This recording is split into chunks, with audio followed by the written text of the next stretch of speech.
आउज़ुबिल्लाहिमिनश्शैतानिर्रजीम बिस्मिल्लाहिर्रहमानिर्रहीम। अज़ीज़ तलबा अस्सलाम वालेकुम। मैं मोहम्मद आसिफ साल दोम उर्दू के हवाले से आपसे मुखातिब हूँ। आज हम साल दोम उर्दू के सबक नंबर 1 को पढ़ेंगे और साल दोम उर्दू के हवाले से आज हमारा पहला लेक्चर है। और सबक नंबर 1 का उन्वान है मनाक़िब उमर बिन अब्दुल अज़ीज़ रहमतुल्लाह अलैह। सबक को पढ़ने से पहले हमें उन्वान का पता होना ज़रूरी है कि उन्वान का मतलब क्या है। मनाक़िब कहते हैं मकाम मर्तबा, यानी उमर बिन अब्दुल अज़ीज़ रहमतुल्लाह का मकाम मर्तबा। अज़ीज़ तलबा, आपकी किताब में रेज़वात लिखा हुआ है जो कि तारीखी एतबार से गलत है, क्योंकि आप नबी पाक सल्लल्लाहु अलैहि वसल्लम ताजदार कायनात के वसाल के काफ़ी अरसे बाद पैदा हुए, इसलिए आप साहबी रसूल नहीं थे, इसलिए रे हे यानी रहमतुल्लाह अलैह आएगा, ना कि रेज़वात राज़ी अल्लाह ताला अन्हु आएगा, क्योंकि आप साहबी रसूल नहीं थे।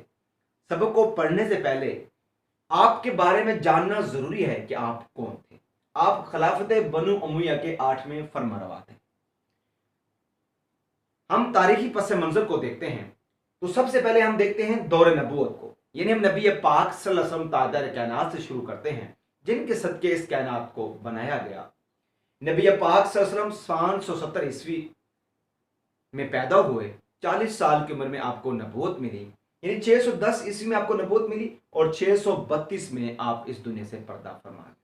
आपके बाद आप सल्लल्लाहु अलैहि वसल्लम ताजदार कायनात के बाद दौर खिलाफत शुरू होता है, यानी खुलफा राशिदीन का दौर शुरू होता है। 632 में शुरू होता है और 661 ईस्वी में खत्म हो जाता है। खुलफा राशिदीन के दौर के बाद हजरत अमीर माविया राजी अल्लाह तआला अन्हु का दौर शुरू होता है। 661 ईस्वी में शुरू होता है और 680 ईस्वी में खत्म हो जाता है। और अजीज तलबा, बनु उमैया के खानदान की हुकूमत अमीर माविया से राजी अल्लाह तआला से शुरू होती है, जो कि एक सहाबी रसूल थे। आपके बाद आपका बेटा जबरदस्ती खलीफा बनता है, जिसका नाम यजीद है, और 680 ईस्वी में वो आता है और 683 में वो उसका जो खिलाफत का दौर है वो खत्म हो जाता है। और यजीद से खराबियां शुरू रहती हैं। बनु उमैया के खानदान की जो खराबियां थी, जो बुराइयां थी, जिन बुराइयों ने इस्लाम को ज़ेर करने की कोशिश की थी, वो यजीद से शुरू हुई थी। और इसी दौर में एक अजीम सानिया करबला रोनमा हुआ था, और उनके बाद माविया आता है, जिसका दौर 683 में शुरू होता है और 684 तक है। उसके बाद मरवान आता है, अगला खलीफा, 684 ईस्वी से लेकर 685 तक। अब्दुल मलिक आता है, अगला खलीफा, 685 ईस्वी से 705 तक। उसके अगला खलीफा आता है वलीद, 705 से लेकर 715 तक।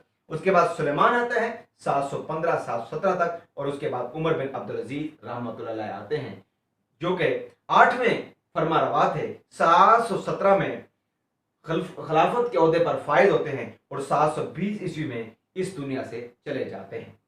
उनके बाद यजीद बिन अब्दुल मालिक और भी खलीफा आते हैं। आपको हुकूमत जब मिली, जब खिलाफत मिली, तो आपकी उम्र 37 साढ़े 37 साल थी, यानी जवानी में मिली। खिलाफत भी जवानी में मिली और आपने जो आपका मुकम्मल दौर था वो सिर्फ 2.5 साल या 2.25 साल का था। तो ये सल्तनत बनु उमैया के 92 साल दौर हुकूमत में 2.5 साल सुनहरा दौर था आपका। तो 92 साल कुल हुकूमत की। हज़रत अमीर माविया के बाद जितने भी खलीफा आए, उमर बिन अब्दुल अजीज के बाद भी, पहले भी और बाद में जितने भी खलीफा आए, उनमें वो तमाम बुराइयां मौजूद थीं जो इस्लाम को ज़ेर करने के लिए, जिसमें वो तमाम खराबियां भी थीं, तमाम बुराइयां भी थीं। लेकिन आपने उन तमाम खराबियों को, उन तमाम बुराइयों को जो यजीद से शुरू हुई, उनका खात्मा किया, उनको ख़त्म कर दिया। यानी बहुत कम अरसे में 2.5 साल का कलील मुद्दत थी आपके पास, उसमें तमाम खराबियों को कलम कमा आपने कर दिया। इससे पहले जो हुकूमत थी, यजीद से पहले जो हुकूमत थी, वो इस्लाम के असूलों के मुताबिक थी।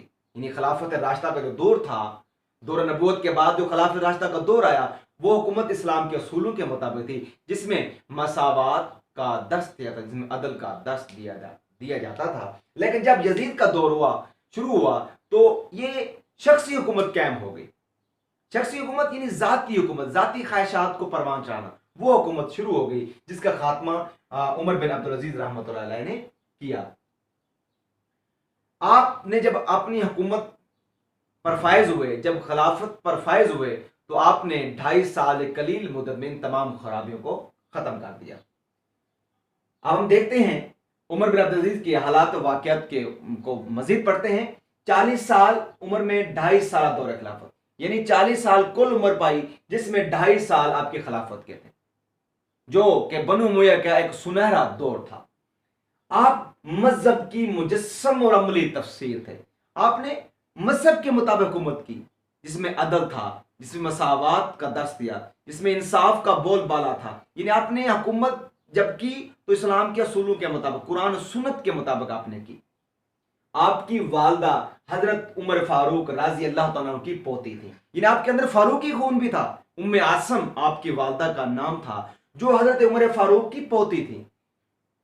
اور اس کے بعد ناز و نام کے ماحول میں پرورش، یہ نقطہ بڑا سمجھنے والا ہے۔ عزیز طلبہ، جب آپ خلافت کے عہدے پر فائز نہیں تھے تو آپ کی زندگی آسائشات سے بھری ہوئی تھی۔ آپ کی زندگی آسائشات سے بھری ہوئی تھی، لیکن خدا کا خوف موجود تھا، دل میں خدا کا خوف موجود تھا، کیونکہ آپ کی والد صاحب 21 سال گورنر رہے، اور آپ خلافت کے عہدے پر فائز ہونے سے پہلے بھی آپ بھی مدینہ کے گورنر رہے تھے۔ اس لیے آپ کی زندگی ناز و نام کے ماحول میں پلی ہوئی تھی، پرورش پائی تھی آپ نے، اور آپ کی قیمتی سے قیمتی سواری استعمال کرتے تھے، قیمتی سے قیمتی عطر استعمال کرتے تھے۔ لیکن جب آپ خلافت کے عہدے پر فائز ہوئے تو تمام چیزوں کو آپ نے ترک کر دیا۔ لیکن پہلے بھی خدا کا خوف آپ کے اندر موجود تھا، لیکن آپ نے تمام چیزوں کو آپ نے ترک کر کے فقیرانہ زندگی کو ترجیح دی اور درویشانہ زندگی کو اپنایا، متقی اور زاہد اور عابد بن گئے۔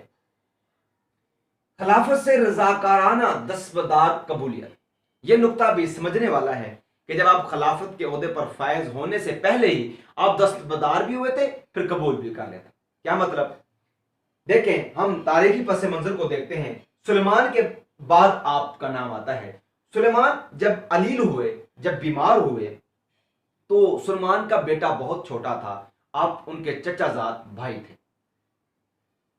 آپ چچا زاد بھائی تھے، تو سلیمان اپنے بیٹے کو نامزد نہیں کر سکتا تھا، لیکن سلیمان نے ایک وصیت لکھی تمام اپنے خاندان کے لیے کہ جب میں چلا جاؤں تو میری یہ جو وصیت نامہ ہے یہ خلافت کے متعلق ہے، تو جب میں اس دنیا سے چلا جاؤں تو آپ نے اس میری وصیت کو بعد میں کھولنا ہے، اور بعد میں کھولنا ہے، میرے زندہ جب میں ہوں اس وقت تک آپ نے اس کو نہیں کھولنا۔ لیکن جب آپ اس دنیا سے انتقال کر گئے تو پھر وصیت نامہ کھولا گیا، تو اس میں آپ کو عمر بن عبدالعزیز رحمۃ اللہ کو خلیفہ مقرر کیا گیا تھا۔ انہوں نے ایسا کیوں کیا؟ کیونکہ وہ جانتے تھے کہ آپ کو شاید آپ کے خاندان والے اور لوگ آپ کو خلیفہ مقرر نہ کرتے، آپ کو یعنی خلیفہ نہ سمجھتے، اس لیے آپ نے ایسا کیا۔ لیکن پھر آپ نے خلافت سے رضاکار دستبردار اور قبولیت کیوں کی؟ اس کے لیے میں آپ کو آپ کا ایک تقریر کا تھوڑی سی تقریر ہے جو آپ کو بتانا چاہوں گا کہ آپ مسجد میں چلے گئے اور مسجد میں جا کر آپ نے اپنی ایک تقریر کی، اس میں کہا، لوگوں، میری خواہش اور آپ مسلمانوں کی رائے لیے بغیر مجھے خلافت کی ذمہ داریوں میں مبتلا کر دیا گیا ہے، اس لیے میری بیعت کا جو توپ تمہاری گردن میں ہے اسے اتار دیتا ہوں، تم جسے چاہو اپنا خلیفہ مقرر کر دو۔ دیکھیں، آپ دستبردار ہو گئے۔ آپ نے جب آپ کا نام آپ نے دیکھا، جو وصیت نامہ کھولا گیا، تو آپ دستبردار ہو گئے، چھوڑ دیا۔ لیکن جب آپ کے اس الفاظ کو سن کر تمام لوگوں نے کہا کہ نہیں، آپ ہی ہمارے خلیفہ ہیں، تو پھر آپ کو خلیفہ مقرر کر دیا گیا۔ تو آپ کی سلطنت بنو امیہ کا سنہری دور تھا۔ تو 2.5 سال قلیل مدت میں آپ نے ان تمام خرابیوں کو، ان تمام برائیوں کو جڑ سے اکھاڑ دیا۔ عزیز طلبہ، آگے ہم دوسرے لیکچر میں سبق کے تعارف کو دیکھیں گے اور مصنف کے تعارف کو دیکھیں گے۔ شکریہ۔